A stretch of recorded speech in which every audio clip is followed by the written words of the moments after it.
নমস্কার বন্ধুরা, আমি বিদ্যুৎ আর আপনারা দেখছেন আপনাদের প্রিয় ইউটিউব চ্যানেল কপ এক্সপ্রেস। ডাব্লিউবিপি ওয়্যারলেস অপারেটরের ফিজিক্সের মেন্সের সিলেবাস অনুযায়ী কারেন্ট ইলেকট্রিসিটির আমরা 7টা পার্ট অলরেডি সম্পূর্ণ করে ফেলেছি। আজকে পার্ট 8। বিগত দুদিন ধরে আমি ভিডিও দিতে পারিনি বিশেষ অসুস্থতার কারণে। প্রচণ্ড জ্বর, শরীর খারাপ, যার জন্য আমি ভিডিও দিতে পারিনি। আজকে একটু আমি একদমই বিছানা শয্যা বলতে পারেন। আজকে একটু উঠে বসতে পেরেছি, তাই ভিডিওটা ছাড়ছি। আমি হাটেনছল চেষ্টা করছি। 21 তারিখ আমাদের যে কারেন্ট ইলেকট্রিসিটির মগ রয়েছে, তো আমি তার আগে আমার এভাবেই সব প্ল্যান করা ছিল। তার আগেই আমি সিলেবাসটা কারেন্ট ইলেকট্রিসিটিটা আমি কমপ্লিট করার প্ল্যানে ছিলাম।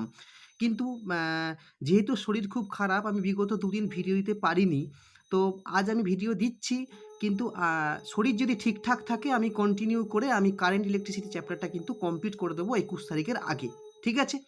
তো চলুন দেরি না করে কারেন্ট ইলেকট্রিসিটির পার্ট 8 শুরু করা যাক।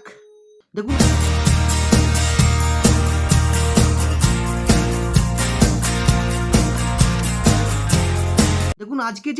আজকে যে আমরা দুটো সূত্র পড়ব, সেটা হচ্ছে কারশফের সূত্রাবলী বা কিরচফ ল।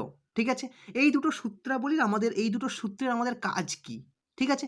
দেখুন, যে অনেক জটিল জটিল বর্তনী রয়েছে, এই জটিল জটিল বর্তনীগুলোকেই কিন্তু সঠিকভাবে তার সমাধান করার জন্যই কিন্তু এই দুটো নিয়ম। দেখুন, ওহমের সূত্র খুব জটিল বর্তনীর ক্ষেত্রে আমরা ব্যবহার করতে পারি না। খুব জটিল বর্তনী হলে ওই জটিল বর্তনীর ক্ষেত্রে আমরা কিরচফ ল ব্যবহার করি। ঠিক আছে? দেখুন, কারশফের আমরা দুটো সূত্র শিখব। একটা হচ্ছে কিরচফ ফার্স্ট ল, আর একটা হচ্ছে কিরচফ সেকেন্ড ল। কিছু নেই, একদম সোজাসাপটা জিনিস, একদম সহজ সরল ভাষায় বুঝবো। ঠিক আছে? ফার্স্ট কি? সেটা হচ্ছে কিরচফ ফার্স্ট ল বা কিরচফ কারেন্ট ল, যাকে শর্টে বলা হয় কেসিএল। যাকে শর্টে কি বলা হবে? শর্টে বলা হয় কেসিএল, বা আরেকটা বলা হয় কি জাংশন রুল। ঠিক আছে? কিরচফ ফার্স্ট ল বা কিরচফ কারেন্ট ল বা জাংশন রুল। ঠিক আছে? এর স্টেটমেন্ট, এর বিবৃতি কি না, in an electrical circuit the algebraic sum of currents through the conductors meeting at a point is zero। কি বলছে? যে অ্যান ইলেকট্রিক্যাল সার্কিট, কোনো তড়িৎ বর্তনী the algebraic some of current through the conductor, কোনো পরিবাহীর মিটিং অ্যাট এ পয়েন্ট, আমি বলতে চাইছি কোনো তড়িৎ বর্তনীর কোনো একটা বিন্দুতে যতগুলো পরিবাহী এসে মিলিত হচ্ছে, ওই পরিবাহীগুলির মধ্য দিয়ে তড়িৎ প্রবাহ সমূহের বা কারেন্ট সমূহের বীজগাণিতিক যোগফল কি হবে? শূন্য হবে। বীজগাণিতিক যোগফল কি হবে? শূন্য হবে। একদম সোজা জিনিস। দেখুন, এখানে দুটো জিনিস রয়েছে। কি কি দুটো জিনিস? প্রথম হচ্ছে রুল অফ সাইন। ঠিক আছে? এক্ষেত্রে সাইনের একটা ব্যাপার রয়েছে। কীরকম সাইনের ব্যাপার রয়েছে? The currents entering the point are taken as positive. যদি দেখি ওই পয়েন্টে কারেন্টটা এসে প্রবেশ করছে, যদি দেখি কি না কারেন্ট এসে ওই পয়েন্টে প্রবেশ করছে, তখন আমরা কি ধরবো? পজিটিভ ধরবো। ঠিক আছে? কি ধরবো? পজিটিভ ধরবো। আবার যদি current leaving at the point are taken as negative, যদি ওই কারেন্ট বেরিয়ে যাচ্ছে, তাকে আমরা কি ধরবো? নেগেটিভ ধরবো। বোঝা গেছে? দেখি, এবার চলুন একটু আমরা ব্যাখ্যা করব। দেখুন, এই রুলটাকে কি বলা হয়? জাংশন রুলও বলা হয়। জাংশন কাকে বলে? আচ্ছা, সিম্পল, আমরা তো সবাই জানি যে জাংশন মানে কি, আমরা ট্রেনের ক্ষেত্রে দেখেছি, স্টেশনের ক্ষেত্রে যে পাঁশকুড়া জাংশন বা খড়গপুর জাংশন, মানে কি, যে জায়গা থেকে কি হয়, ট্রেন আসে এবং অনেকগুলো জায়গাতে কি হয়ে যায়? ভাগ হয়ে যায়। অনেকগুলো জায়গাতে কি হয়? ট্রেনের লাইন ভাগ হয়ে যায়। ঠিক আছে? এটা মেদিনীপুর যাওয়ার লাইন, কি এটা বেলদা যাওয়ার লাইন। ঠিক আছে? এটা হাওড়া যাওয়ার লাইন। দেখবেন খড়গপুর লাইন থেকে এরকম 3-4টে লাইন সব বেঁকে গেছে। ঠিক আছে? তো ওই জায়গাটাকে আমরা কি বলি? জাংশন। তাহলে এই জায়গাটাকে আমরা কি বলবো? জাংশন বলি। ঠিক আছে? এখানে দেখুন, I1 কারেন্টটা কি হচ্ছে? প্রবেশ করছে। I1 কারেন্টটা প্রবেশ করছে, তাহলে প্রবেশ করছে মানে এটা পজিটিভ, লেখার দরকার নেই, I1 শুধু লিখতে হবে। I2 কি করছে? প্রবেশ করছে, তাহলে I2 ও কি? পজিটিভ। আচ্ছা, I3 কি করছে? বেরিয়ে যাচ্ছে। I3 তাহলে কি? নেগেটিভ। এবং I4 কি হচ্ছে?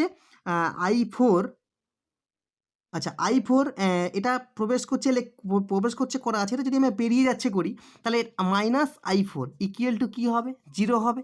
কী হবে? Equal to 0। আমি আগেই বলেছি যে একটা জায়গাতে কোনো পরিবাহীর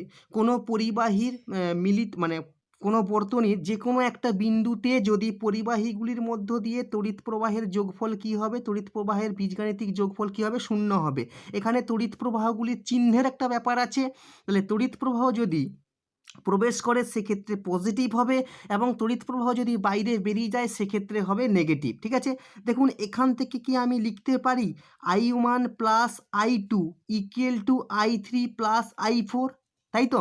তাহলে আমরা আর কিরশফ লকে আরেকটা ভাবেও আমরা কিন্তু বলতে পারি, কিরশফ লকে আরেকটা ভাবেও কিন্তু আমরা বলতে পারি, কি বলতে পারি না, we can say that some of the currents approaching A connecting point, প্রবেশ করছে তাদের যে বীজগাণিতিক সমষ্টি কার সাথে সমান হবে, the some of currents living the point, the some of currents living the point. তাহলে যেগুলো প্রবেশ করছে তাদের যোগফল কাদের সাথে সমান হবে, যারা বেরিয়ে যাচ্ছে তাদের সাথে সমান হবে। তাহলে আমরা কিরশফ লকে এটাও কিন্তু বলতে পারি, এনসিইআরটির বইতে জাংশন রুল বলে যেটা আছে সেটা কিন্তু এটা বলা আছে।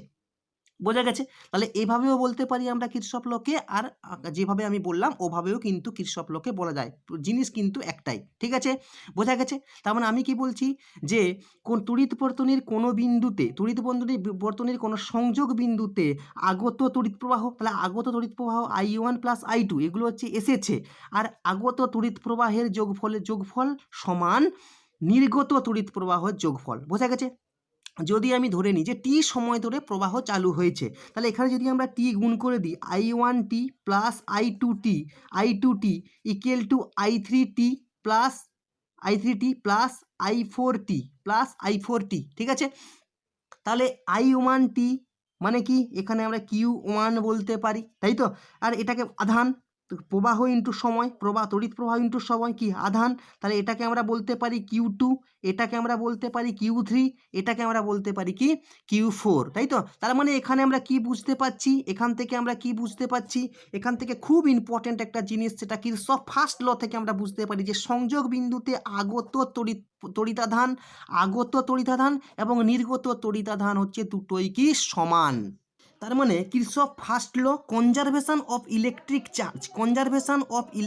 চার্জ বা তড়িতাধানের সংরক্ষণ নিয়ম মেনে চলে। তার মানে আমরা কি বুঝলাম, যে সংযোগ বিন্দুতে আগত তড়িতাধান সমান সংযোগ বিন্দুতে নির্গত তড়িতাধান। তার মানে এখান থেকে আমরা এটা বলতে পারি there can not be any accumulation of charge at any connecting point in an electrical circuit। তড়িৎ বর্তনীর কোনো সংযোগ বিন্দুতে তড়িতাধান কি হয় না, কোনো সঞ্চয় হয় না। Charge can not be created or destroyed, তড়িতাধান কি হয় না, সৃষ্টি হয় না বা বিনাশ হয় না। Total charge will remain constant. ঠিক আছে, এই ছিল আমাদের কিরশফ ফার্স্ট ল বা কিরশফ কারেন্ট ল বা জাংশন রুল। ঠিক আছে, এবার আমরা যেটা পড়বো সেটা হচ্ছে কিরশফ সেকেন্ড ল। তো এবার যেটা পড়বো সেটা হচ্ছে কিরশফ সেকেন্ড ল বা কিরশফ ভোল্টেজ ল, বা এটাকে শর্টে বলা হয় কেভিএল। এটাকে শর্টে কি বলা হয়, কেভিএল বলা হয়, বা লুপ রুল, বা এটাকে মেশ রুলও বলা হয়। এটাকে কি বলা হয়, মেশ রুল, এটাকে বলা হয় মেশ রুলও বলা হয়। ঠিক আছে, এই মেশ লুপ এই কথাগুলোর সাথে আমরা পরিচয় হব। ঠিক আছে, তো চলুন এর স্টেটমেন্ট বা এর বিবৃতি কি বলছে। The algebraic some of the product of current and resistance in any closed loop of a circuit is equal to the algebraic sum of electromotive force acting in that loop।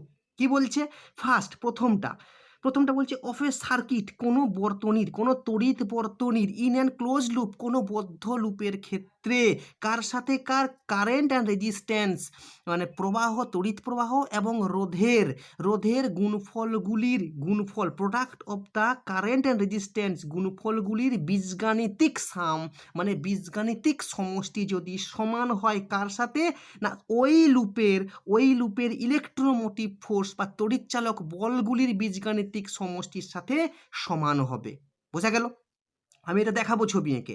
দেখুন summation IR equal to summation E. ঠিক আছে, সোজা সাপটা ভাষায় বলতে গেলে এই বিবৃতিটা কি হবে, কোনো তড়িৎ বর্তনীর যে কোনো বদ্ধ লুপের ক্ষেত্রে রোধ এবং তড়িৎ প্রবাহের গুণফলগুলির বীজগাণিতিক সমষ্টি এবং তড়িৎচালক বল, ওই লুপের ক্ষেত্রে তড়িৎচালক বলগুলির বীজগাণিতিক সমষ্টির মান আমরা সমষ্টি কি হবে সব সময়ের জন্য সমান হবে। ঠিক আছে, এই ক্ষেত্রেও সাইনের একটা ব্যাপার আছে। এই ক্ষেত্রে সাইনটাও খুব ইম্পর্টেন্ট, ঠিক আছে? এক্ষেত্রে সাইনের আমরা দুটো নিয়ম পাবো, একটা হচ্ছে কারেন্টের ক্ষেত্রে পাবো, একটা হচ্ছে ইলেকট্রোমোটিভ ফোর্স বা তড়িৎচালক বলের ক্ষেত্রে পাবো। দেখুন, the current flowing in the clockwise direction, যদি ঘড়ির কাঁটার দিকে কারেন্টটা ফ্লো করে তাহলে সেক্ষেত্রে আমরা নেব পজিটিভ, তাই তো? আবার যদি কারেন্ট অ্যান্টি ক্লকওয়াইজ বা ঘড়ির কাঁটার বিপরীত দিকে প্রবাহ হয় তাহলে সেক্ষেত্রে আমরা নেব নেগেটিভ, ঠিক আছে? দেখুন এক্ষেত্রে কি হয় না, পরীক্ষার সময় হয়তো আমাদের প্রবলেম হতে পারে যে কোনটা ঘড়ির কাঁটার দিকে হলে পজিটিভ হবে না নেগেটিভ হবে, ঠিক আছে? তাহলে এক্ষেত্রে আমরা একটা শর্টকাট নিয়ম কি ব্যবহার করতে পারবো? শর্টকাট নিয়ম কি এখান থেকে লিখতে পারবো যে CAN, কি মনে রাখবো? CAN, current, current anti clockwise negative. তাহলে একটা যদি আমি মনে রাখি ক্যান, বাকি কিন্তু আমার হয়ে যাবে, বাকি কিন্তু আমার মনে পড়ে যাবে। তাহলে কারেন্ট, সিতে কারেন্ট, এতে হচ্ছে অ্যান্টি ক্লকওয়াইজ, আর এনে হচ্ছে, এটা হচ্ছে আমার শর্টকাট নিয়ম। যদি বলেন যে এর শর্টকাট কি করা যাবে, এটা মনে রাখার সোজা উপায়, শুধু ক্যান মনে রাখলেই কিন্তু বাকি আমাদের হয়ে যাবে। Can, current anti clockwise negative, আমরা কিন্তু এভাবেই এগুলোকে মনে রাখতে হয়। দেখুন মনে রাখার নিয়মটা যে যার নিজের মতো করে, যে যার নিজের মতো করে যেভাবে মনে রাখলেই হবে, শুধু মনে রাখতে পারলেই হবে, ঠিক আছে? নেক্সট এবার আসবো কি ইলেকট্রোমোটিভ ফোর্সের, মানে ফোর্সের কি নিয়ম। The electromotive force of the source which send current in the clockwise, যদি ইলেকট্রোমোটিভ ফোর্সটা যদি কি করে কারেন্টকে ক্লকওয়াইজ মানে ঘড়ির কাঁটার দিকে পাঠায় তাহলে সেক্ষেত্রে হবে পজিটিভ, এবং ইলেকট্রোমোটিভ ফোর্স যদি কারেন্টটাকে অ্যান্টি ক্লকওয়াইজ পাঠায় তাহলে সেক্ষেত্রে হবে কি নেগেটিভ। দেখুন এটার জন্য কিন্তু উদাহরণটা বা ছবিটা কিন্তু খুব ইম্পর্টেন্ট, ছবি না দেখলে এক্ষেত্রে কিন্তু মানে শুধু পড়ে মুখস্থ মানে শুধু পড়ে দেখলে জিনিসগুলো হবে না, একটু ছবির সাথে যদি আমি দেখি তাহলে সেক্ষেত্রে আরও মাথায় ভালোভাবে আমাদের গেঁথে যাবে। তো দেখুন এবার আমরা একটা সার্কিট আঁকবো, ঠিক আছে?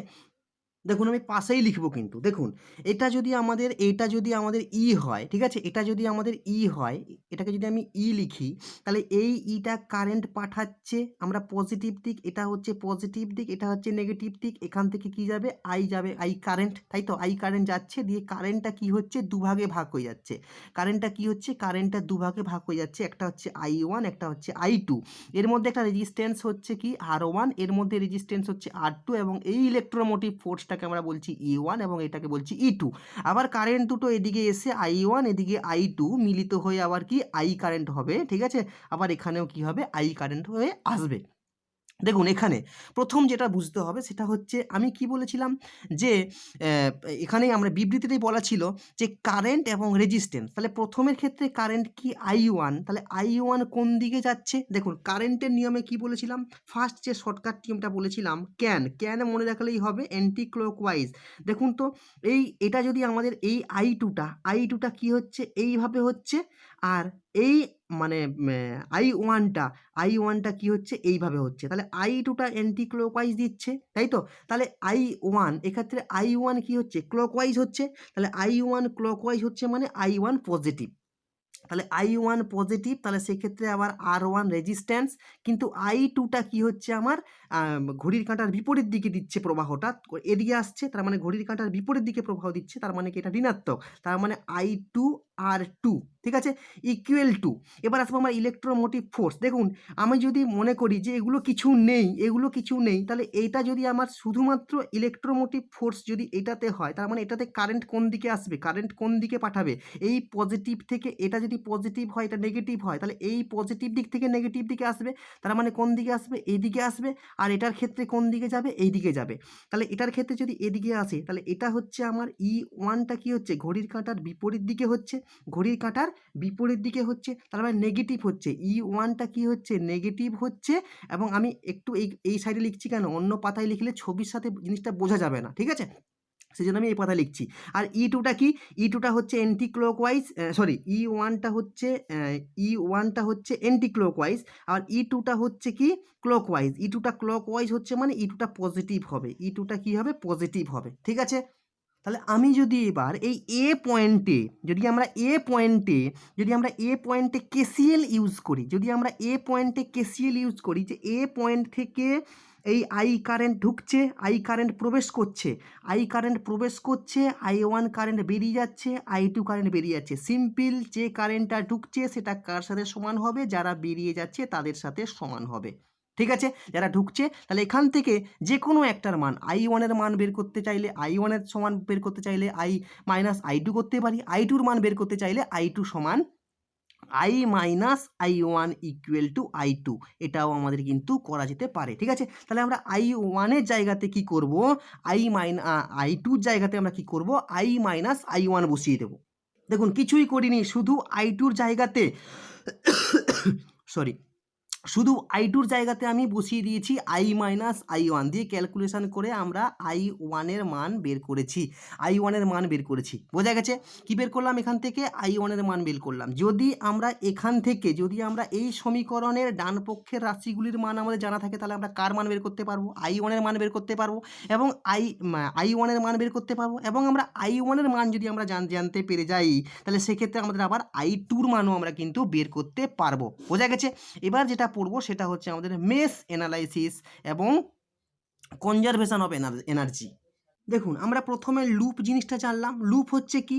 লুপ হচ্ছে একটু আগে আমি দেখলাম যে বদ্ধ লুপ। ঠিক আছে, বদ্ধ লুপ মানে এটা একটা লুপ হতে পারে, এরকমভাবে এটা একটা লুপ হতে পারে। ঠিক আছে, এটা একটা লুপ হতে পারে, এই যে বদ্ধ লুপ। এর সাথে আবার এটা আর একটা লুপ হতে পারে, এটা আর একটা লুপ হতে পারে।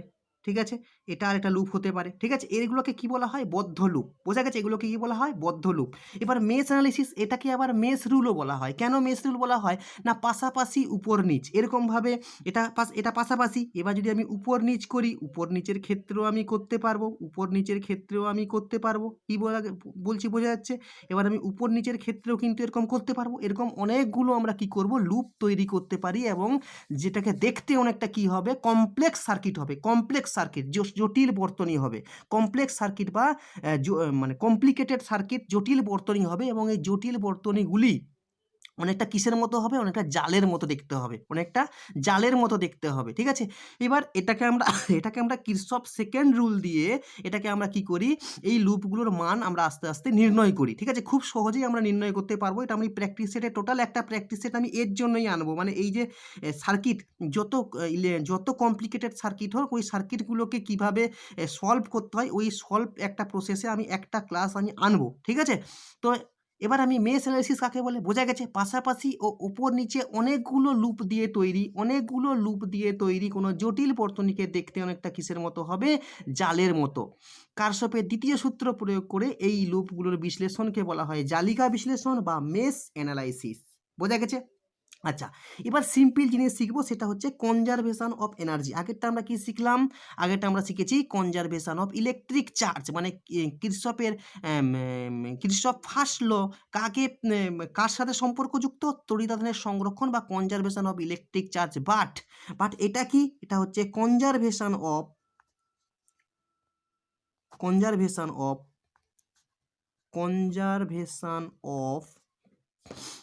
এনার্জি। Conservation of energy. ঠিক আছে, শক্তির সংরক্ষণ। কি বললাম? না বললাম আইআর, আমরা সূত্রটা কি জানি? IR summation E. ঠিক আছে, তাহলে আমি যদি বলতে পারি এটা আইআর, মানে এই আইআরটাকে আমরা বলতে পারি ই বলতে পারি, তাই তো? ই বলতে পারি। বিভব প্রভেদ ভি সমান কি? আইআর। তাহলে আমি কি বলতে পারি? ভি ইকুয়াল টু ই বলতে পারি। ভি ইকুয়াল টু, কারণ আমরা কি জানি? আমরা জানি কি যে বিভব প্রভেদ ভি মানে কত? আইআর, তাই তো? তার মানে এখানে আমরা বলতে পারি যে একক তড়িতাধানের জন্য কোনো বর্তনীতে উৎপন্ন যে তড়িৎ শক্তি আর বর্তনীতে যে ব্যয়িত তড়িৎ শক্তি দুটোই কি হবে? সমান। তাহলে এক্ষেত্রে আমরা বুঝতে পারছি যে কারশফের দ্বিতীয় সূত্র কার সাথে সম্পর্কযুক্ত? কিরশফ সেকেন্ড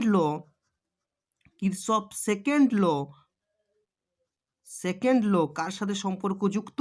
কনজারভেশন অফ এনার্জি, বা কিরশফ ফার্স্ট ল হচ্ছে কনজারভেশন অফ ইলেকট্রিক চার্জের সাথে সম্পর্কযুক্ত। ঠিক আছে, আর একটা ছোট্ট জিনিস পড়বো আমরা যেগুলো আমাদের অঙ্ক করার ক্ষেত্রে কাজে লাগবে। একটা হচ্ছে নোড ভোল্টেজ আর একটা হচ্ছে লুপ কারেন্ট। ঠিক আছে, ছোট্ট জিনিস একটু দেখে নেব। ঠিক আছে, দেখুন নোড ভোল্টেজ বা মেরু বিভব কাকে বলে? মেরু বিভব বা মেরু ভোল্টেজ। ঠিক আছে, দেখুন প্রত্যেকটা পৃথক সংযোগ বিন্দুর এই সংযোগ বিন্দুগুলোকে আমরা জাংশন বলি, এই মেরু বলতে পারি।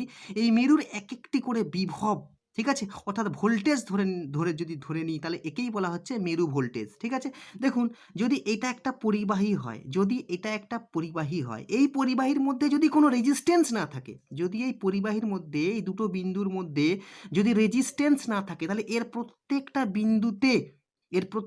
বিন্দুতে কিন্তু আমার পোটেনশিয়াল কি হবে, সেম হবে, সেম হবে। ঠিক আছে, পোটেনশিয়াল ড্রপ হবে না, বোঝা গেছে?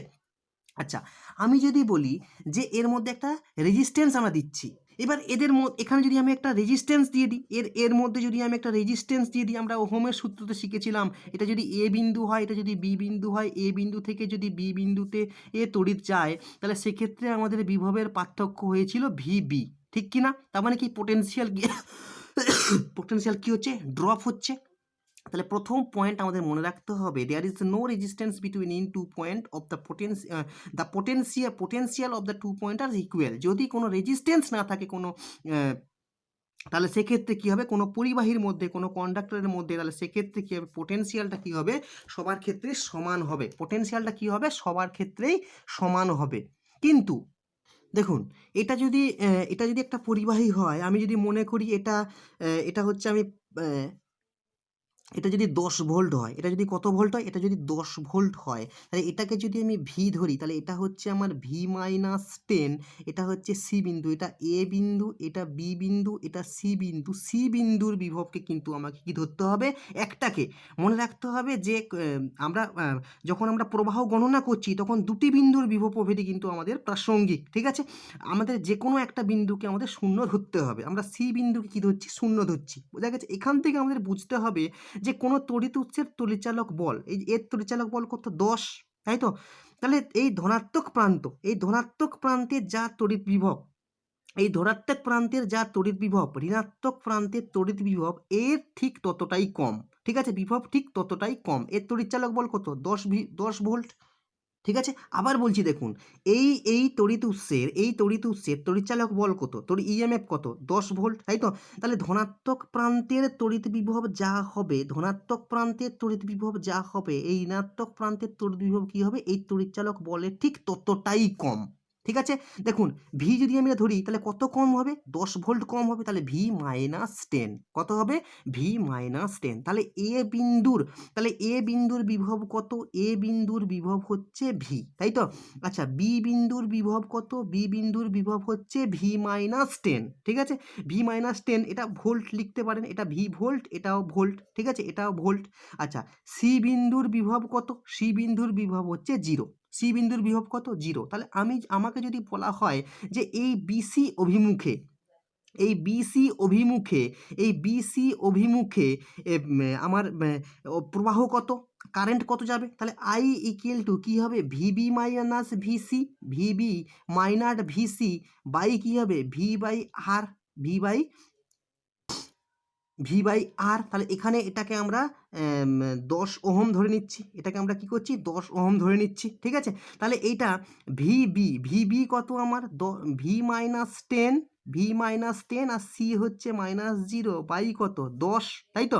তাহলে 10 যদি হয় তাহলে V-10/10 করতে পারি আমরা, V-10/10, এটা হচ্ছে আমার কি, তড়িৎ প্রবাহ মাত্রা। এই তড়িৎ প্রবাহ মাত্রা মানে প্রবাহ সমূহ, এটা এক্ষেত্রে হলো, এটা বিসি অভিমুখে হলো, এটা কি হলো, বিসি অভিমুখে হলো।